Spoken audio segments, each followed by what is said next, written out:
আমাদের এই যে মেয়েদেরকে ব্যাকটাচ করে যে মারধর করলো আমাদের অভিভাবক টিচাররা, এটা আমরা দৃষ্টান্তমূলক ওদের শাস্তি দাবি করছি।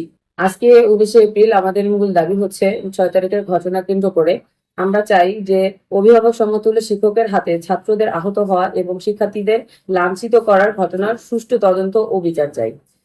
শিক্ষার্থীদের উপর হামলাকারীদের শনাক্ত করে অবিলম্বে তাদের বহিষ্কার করতে হবে।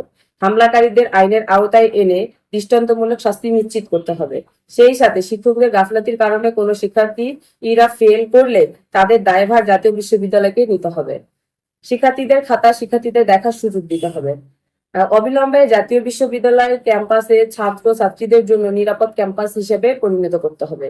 48 ঘন্টার মধ্যে আমরা যথাযথ বিচার চাই। 48 ঘন্টার মধ্যে যথাযথ বিচার না পাওয়া গেলে আমরা সিদ্ধান্ত নিয়েছি 2023-এর ব্যাচ সারা বাংলাদেশ ব্যাপী আন্দোলনের ডাক দিব। এমনকি আমরা শিক্ষামন্ত্রী, আমাদের মাননীয় শিক্ষামন্ত্রী এবং মাননীয় প্রধানমন্ত্রী দৃষ্টি আকর্ষণ করে বলছি, আমাদের এই যে মেয়েদেরকে ব্যাকটাচ করে যে মারধর করলো আমাদের অভিভাবক স্বরূপ হচ্ছে টিচাররা এবং কর্মকর্তারা, এটা আমরা দৃষ্টান্তমূলক শাস্তি দাবি করছি এবং বিচারের জন্য আজকে 19 এপ্রিল মূলত এখানে আসা।